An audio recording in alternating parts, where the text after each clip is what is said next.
Hey everyone, BT here.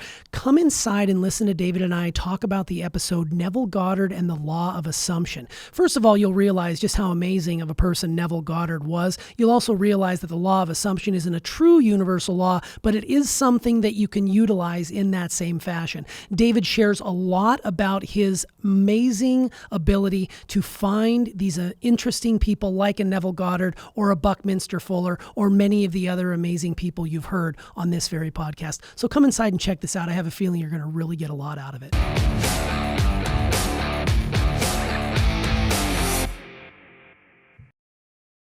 Hey everyone, BT here, and welcome to Inside the Episode. Today, David and I are going inside Neville Goddard and the Law of Assumption. We are. So here we go, Neville Goddard. This is it's a new guy to me. I mean, I've heard you talk about Neville Goddard in the past. You've mentioned him in your teachings. But having prepared for this episode, kind of learning a little bit about Neville Goddard, it was interesting to see his journey. And I actually was able to listen to some old recordings of some of his sermons. Did you? That was pretty cool. I love those old audios, just like when we talked earlier on about the Earl Nightingale, and that brought me down a rabbit hole of Paul Harvey and listening to all these orators. It was so much fun. But Neville Goddard is what we're talking about today. And like I said, you haven't talked much about him on the podcast before, but his influence on you is evident by the content that you brought us. So what is it about his work that spoke so much to you or continues to speak to you?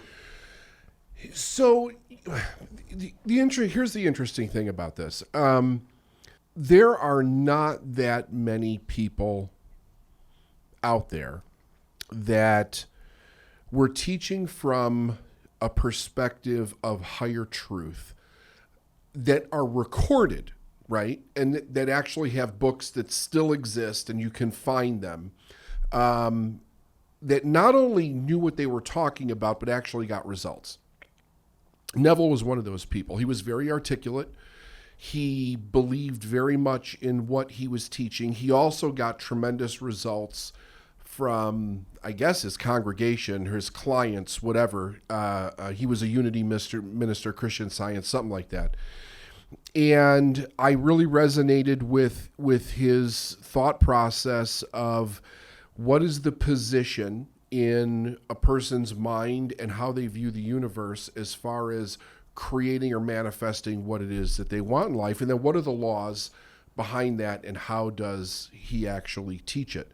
So, it was one of the early books that I came across. If I remember correctly, I found his book in a library when I had just started to figure out what section to go to look for books that I was resonating with. Sure.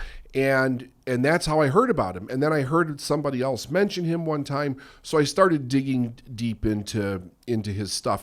And I just really liked the way that he taught it. He's a very confident person.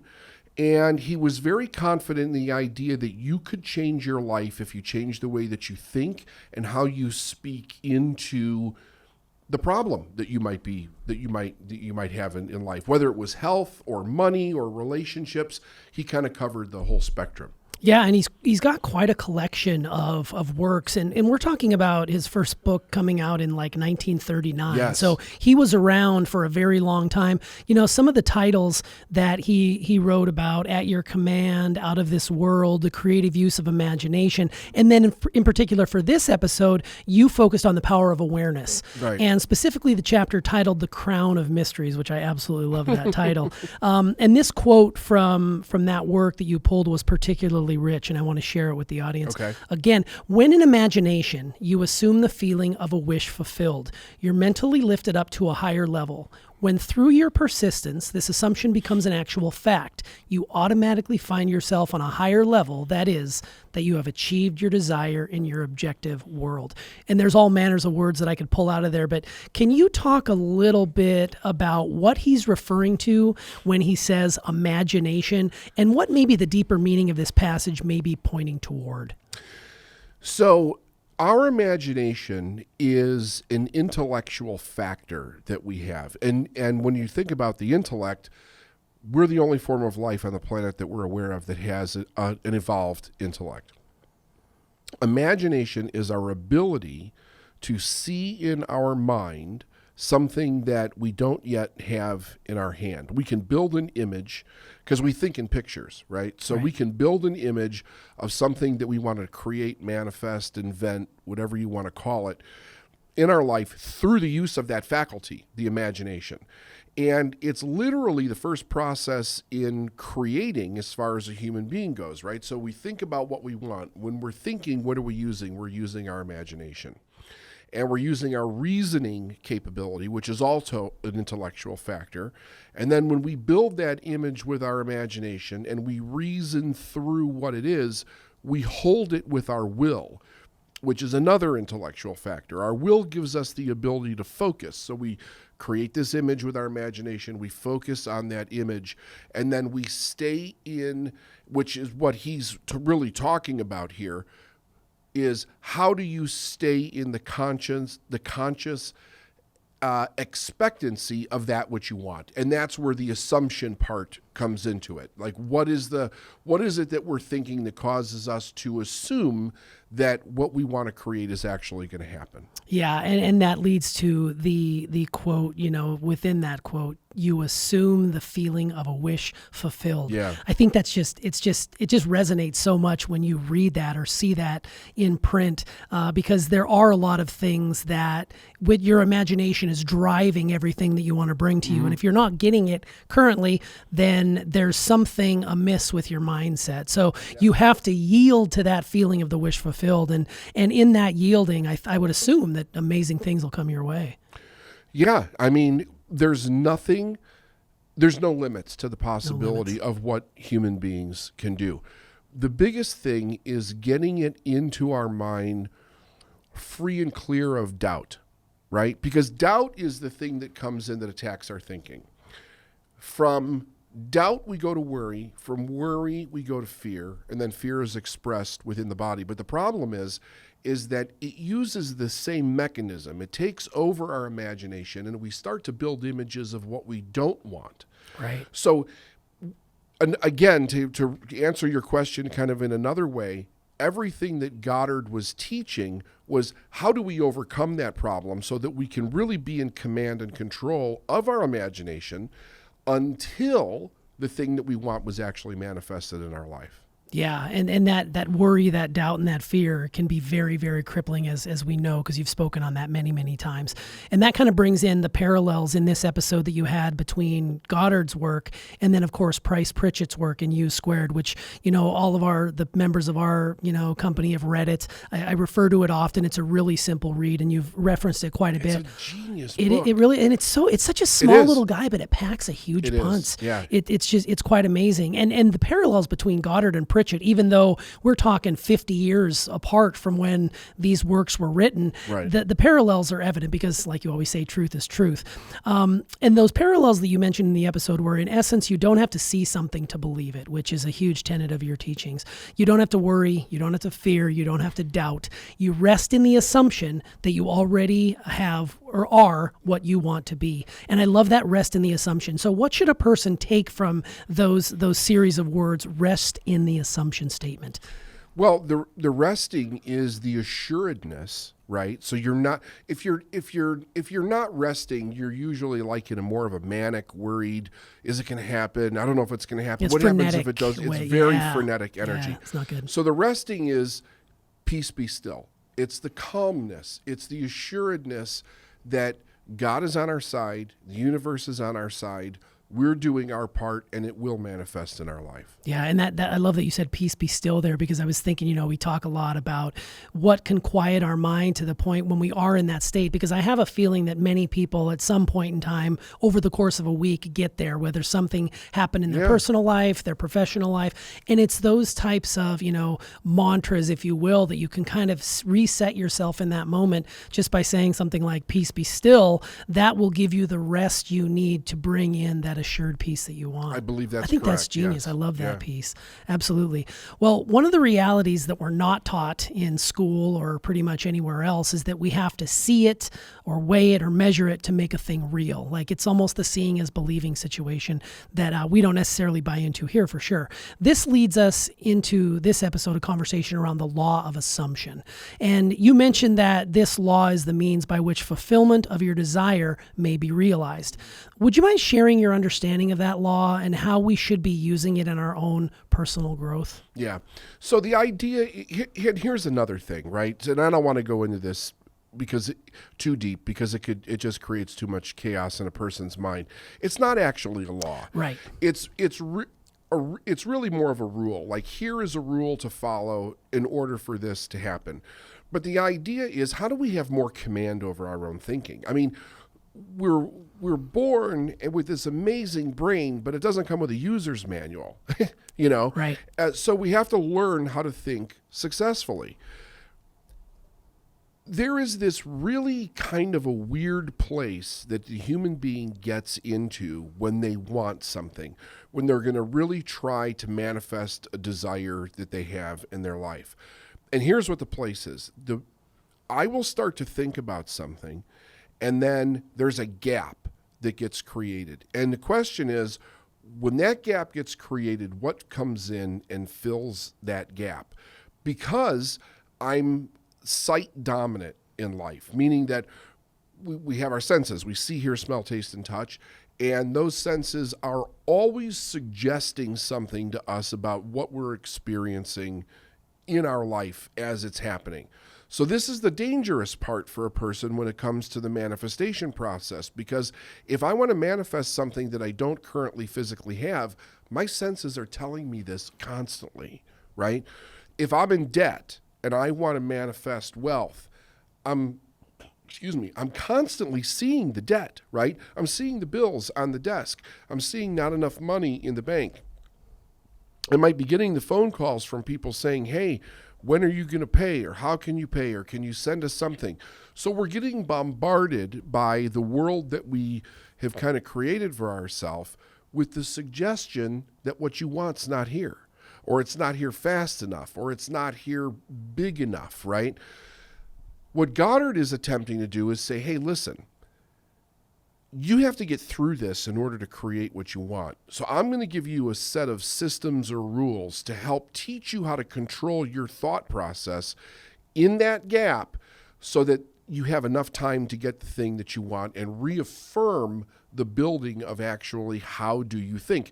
In another great book, In the Science of Getting Rich by Wallace Wattles, Wattles pointed out, he said, teaching yourself to think, thinking what you really want to think is the hardest work in the world because you're battling your subconscious mind. While we're doing this, we have to find a way to stay in the energetic expectation that the thing is going to come.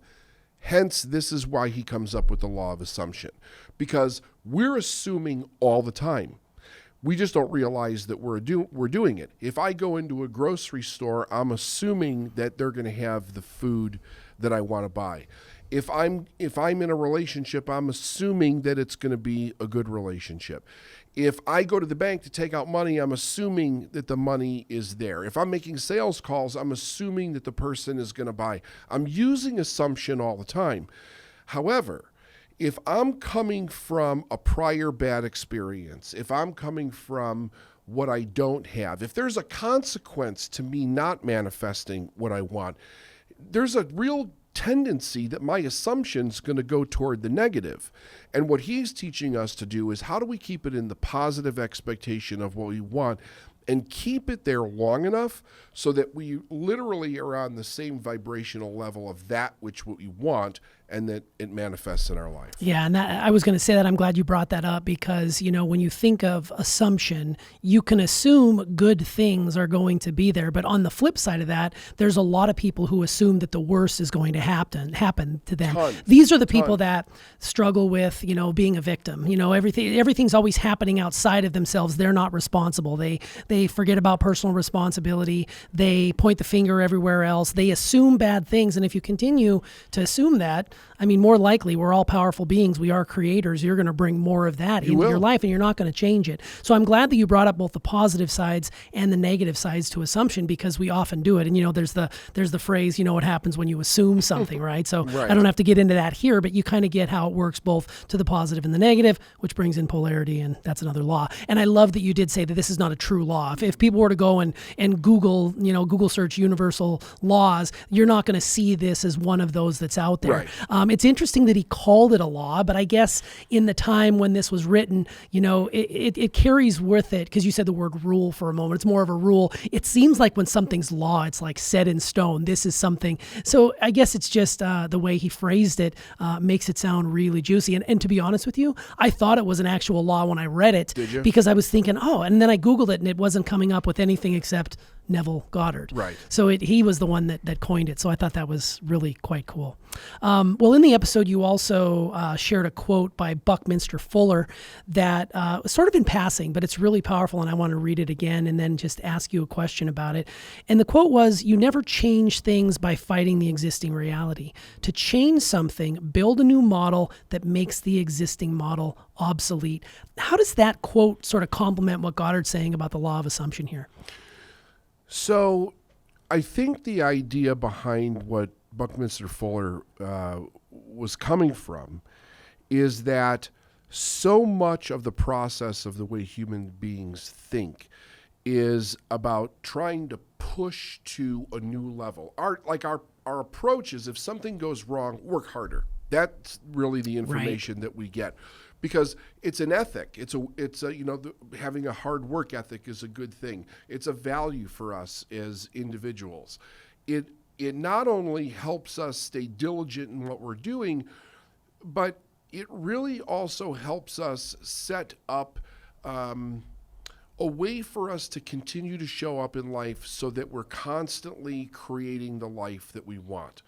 Now, in that idea, I think that Buckminster Fuller and other people also realized that if this work ethic, if this frame in my mind is to constantly work harder and continue to push for a new result, I will have a tendency to do that even if it starts to get to the point where it's not working for me. So he recognized that if we take something that's broken and our approach to fixing it is to work harder at it, all we're doing is pushing the wrong thing even more. So he said, listen, really what we want to do is we need to create something new. And the something completely different other than what we have done before in order to get a total different result and get rid of the thing that we were doing before. So we're creating an entirely new process in order to manifest the good that we desire. And that's where Fuller was really coming from. Yeah, I think that's great. And you recently, about a month or so ago, you did an episode that we called Quit Trying Harder. So I'd encourage people to go back and listen to that one, because that was a good one. Yeah, you're absolutely right. You think about, the ways in which our programming tells us that in order to overcome any sort of problem, we just have to work harder. You're not working hard enough. Right. You're not doing hard enough. And that's where we can go back to sort of like rest in the assumption that you're already what you want to be, and it's already here. So now I can see how that connects really well. Buckminster Fuller is an interesting guy, and actually both Neville Goddard and Buckminster Fuller, who we just shared the quote of, I would never have known about these people had you not brought them up. They're so under the radar. And Buckminster Fuller particularly, he was an architect, which I think is really interesting. And I guess that's where the term like model comes from. He's talking about models in a way, he's bringing in his architectural background, but had no idea that he was the one who popularized the geodesic dome. Yep. And then I just read that he was one of the presidents, the second president of Mensa, which I think is really, is that right? which is really interesting. I'm getting this off the internet, so I don't know how accurate it is, but I would never think to Google Buckminster Fuller until you read that quote. Mm-hmm. And then actually it just goes to show you the study that you do about these people, and you find the most interesting characters, and one sentence or one paragraph can create this huge spark of interest in your mind and really just take you off on this brilliant ride of what these people do. So I guess in the long way, what I'm trying to say is, where do you come across these interesting characters? Was this something that you heard about from your mentor, or was this something you were just scanning for certain things and it just showed up in your life? I don't remember exactly how I came across Bucky, as he's affectionately referred to, other than this. When I was working with Proctor, Mark Victor Hansen and him have been really great friends for a long period of time, and we were working on a project together that Mark was part of the project. So I got to meet him, I got to know him, and I found out that Buckminster Fuller was actually a mentor for Mark. And Mark worked with him in some way on projects together and stuff, and he really thought very highly of him. So, of course, a lot of Bucky's teaching was brought into a lot of the stuff that Mark taught about, and I used to get to sit and listen to Mark teach. So he would quote him frequently, and I think that's where I first came across him. Yeah, and that's one of the things you've said in the past. What I love about the way you learn and the way you devour content is that you'll read something and then you'll find out or ask yourself the question, where did I learn? Who taught this person this thing? Right. And that'll send you off in a different area. And this web just continues to get bigger and bigger and bigger, like we've spoken about before. And it's really cool. Like I was reading through, getting back to Neville Goddard, he heavily influenced Wayne Dyer. And Wayne, so I've heard. Yeah, and Wayne Dyer was a big person in this industry before his passing, but his legacy lives on. So you kind of see these people that if you think about it, we're talking 70, 80 years and beyond, 100 years of this knowledge. But again, it gets down to the beauty of truth is truth, no matter what era you hear it. And, we're always, in sports, it's a big thing to compare the eras. Like, you've talked a lot about Michael Jordan, like Michael Jordan's era. The people who play today wouldn't be able to even get on the same court as Michael Jordan. Right. It's difficult to compare eras. And I think the same is true with personal development, professional development. I think so. But the truth of the matter is that truth is truth, period. Right. Whether you read it in something out of the early 1900s or whether you're reading it about someone who's putting it out now, it's just really, really cool to see that. And I love, that you bring in Neville Goddard, you bring in Buckminster Fuller, you're always referring to, Wallace Wattles, Napoleon Hill, James Allen. I mean, all these amazing, amazing people. The interesting thing about what you said was that when I first started listening to books on tape, it was on cassette tape, I did not know where to get this information from, right? I didn't know, and I still, I think about this sometimes. I'm not even so sure that libraries had a self-improvement section back then, okay? So I would literally walk into a library because you got to remember, this is pre-internet, right? I started studying before the internet, so you'd go into a bookstore, you would go into a library, and you're looking for information. I did not know where to look.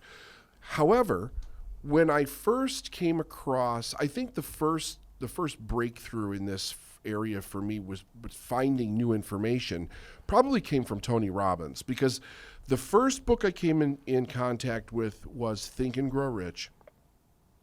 And Brandon, I really did not understand much of that book.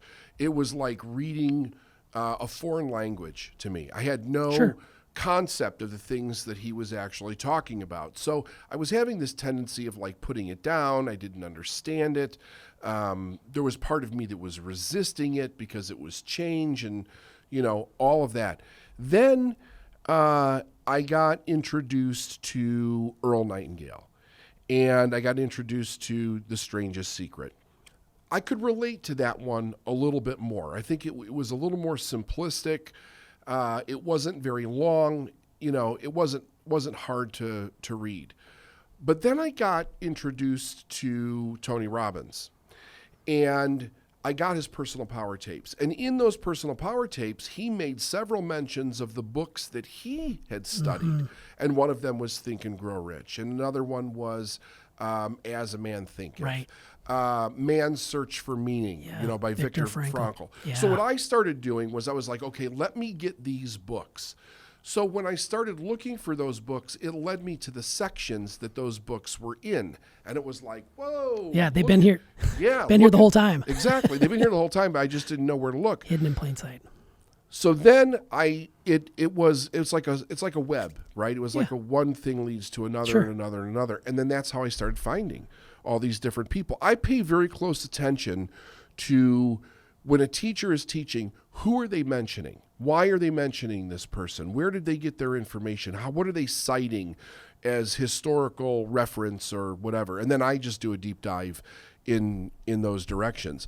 And I'm always hearing about somebody new or learning about something new. It's a passion for me. Yeah. I mean, I just really love doing it. Yeah, and I've recently started doing this more and more. I mean, I've been around you for the better part of 12 years now, and every time, like even when my listening habits, like I'm a big podcast listener, I listen to tons of podcasts, and if they bring on an expert in the field of, psychology, I'll listen, and they're usually throwing out book recommendations. Sure. So I'll just immediately go on, not even read an excerpt from it. I'll buy the book, get it. They're starting to pile up now. I've got like 8 or 9 books that I've ordered over the past couple of weeks, just based off of either your recommendations of some teachings that you do every day, or whether it's something that I hear on another podcast. It's just really important to always be open to whatever that message may be. And I love that, like we've said in previous podcasts, you don't necessarily read a book or study something cover to cover just to get through it. Like Right. I oftentimes try to get through the work instead of just taking it line by line, oftentimes word by word, to really let it sink in. So I think that's pretty powerful. While you were talking about that and you were talking about going to the library, it made me think about like the card catalog system and just frantically, Dewey Decimal I did. System. And I actually Googled, you're going to laugh at me. I Googled Dewey Decimal System to figure out where in the library would we find these things and what number would it be under. So hopefully the Dewey Decimal System is still out there. I have not been in a library in years, to be honest with you. My library is basically the internet and Amazon now. But apparently you can find they're under the psychology section. So that's where you'd find self-improvement is what they deem it. And it's the 158 section. So if you're looking in your local library, it's 158 if they still have that. But I remember going into my local library and just combing through those, the card catalog to find the books. And I have a feeling that these books were always there, like you said, but I never would go and look for those. I'd be in some other department. So it's just really neat to know that those are out there and you can find all this information. And a lot of it, like just doing a simple search on Neville Goddard, I came across, like I said, some brilliant audios. So I'd encourage people to go out and listen. He's a minister. So there's sermons. They recorded some of his sermons, and it's really the audio. Clearly, it was like the 1950s. It's not going to be like crystal clear, but it gives you an essence of who this person was and why his sort of law assumption is what it is. So, all right. Well, in closing, you stated in this episode that one of the great problems we have when attempting to use the law of assumption is focusing our attention on getting things, whether it's getting a new home, getting a better job, getting more money in our bank account, etc. And you mentioned that this comes down to both righteousness and consciousness, that feeling of already being the person you were meant to be. Each of those things I just mentioned is a result of focusing on the righteousness, and that in essence is replacing an old paradigm with a new paradigm. And just reading that, when I hear like righteousness and consciousness and paradigms, it's pretty heady stuff. At least it is for me. Can you sort of simplify what it means by, this coming down to righteousness and consciousness as applying the law of assumption? Yeah, I think that we're born with a genetic DNA that comes from our parents, right? So we're part mom, we're part dad. But I also believe that we're born with a spiritual DNA. And that spiritual DNA begins to be manifest through desire within the individual itself. Desire is the affirmation, so to speak, of God's message for us, through us, as to what our life is, what it's about, what it is that we're supposed to be doing. So what I think is really cool about this is that most people think that we're not really born with a direction like animals are born with. If you look at nature, nature doesn't question why it's here, what it's here for, what it is it good enough? Can it participate? Is it going to get rejected? Nature doesn't think about any of that stuff. It has this internal knowing of what it is and what it's supposed to be doing. Now, I don't claim that there's a consciousness there, but there is something that is similar to that within it. I just don't think it can question itself. But with human beings, it has been thought for a long time that we don't have that. And I really struggled with the idea that God would create something as significant as human beings with this really fantastic intellect that can do so many amazing things. And we have, we have done really amazing things, but not give us a direction in life. So I started to study it, and what I found was that desire is the direction. If we learn to pay attention to what it is that we really desire, if we listen to that quiet voice within that's telling us which way to go, it manifests both in a clear message to our consciousness, but also in feeling, in emotion, that we will find that there is something here that is specific and unique to each human being. And it's the thing that brings us joy, it brings us fulfillment, it gets us in a direction for our life. Now, that doesn't mean that we don't have to work. It doesn't mean that we don't have to grow. We have to do all of those things. We have to develop skills. But if we learn to follow that desire, it really gives us the direction in which we're supposed to do that in our life for ourselves and for other people. So for me, studying all these great individuals who have in one way or another found this desire in themselves and brought it to manifest in their life has been just an unbelievable fascination for me, both for myself and what I want to do with my life, but also for helping other people do the same thing with their life. And to kind of just bring this to a close, the real thing is this, and I think it was Mark Twain that said this: the two most important days of our life are the day we were born, and the next one is the day we find out why we were born. And when we find that, it's like everything becomes a little brighter in life. Everything has a little bit more meaning. Everything seems to have more purpose to it. And it gives us a reason to grow. It gives us a reason to think about things that are in our life that we don't necessarily understand in the beginning, because let's face it, people go through hell in their life. They really do. And part of the problem is they don't understand why they're going through it. It is rare that a person will automatically think to themselves, hey, there's a purpose for the reason that I suffered through this as a kid, or why did I lose my mom at an early age, or why were we raised broke? Why did we go through all of these things? Because everything was supposed to be teaching us a lesson to help us fulfill the purpose that this desire is teaching us to pay attention to. So that's what it is for me. Wow. Yeah. And you were correct. That was Mark Twain's quote. And it's a brilliant quote. It was Mark Twain. It's a brilliant quote. Yeah, it absolutely. And I mean, that's a walk-off right there by you just saying desire is the direction. I think that's Post-it note material. That's something you put in front of you at all times. Yep. And you'll know it, just like that, that crystal resonates with that key on the piano. You'll know it when you're in it. When that desire, you'll feel it in your body all the way throughout. And desire is the direction that's just juicy. So I appreciate it. This has been great. Thanks for coming inside, David. You bet. All right, well, there you have it. Neville Goddard and the Law of Assumption. Really interesting to sit and listen to David. He totally geeks out on his massive skills as far as attracting really cool people to learn from. And we've attracted him as well, because that's why you're here listening. So we hope you enjoyed it. Please do us a favor and leave a comment down below. Let us know some of the people that you're studying in your growth, and be sure to ring that bell so you don't miss a second of the content that we're putting out. We do it all the time, and you grow because of it. Desire is the direction. We'll see you on the next Successful Mind podcast.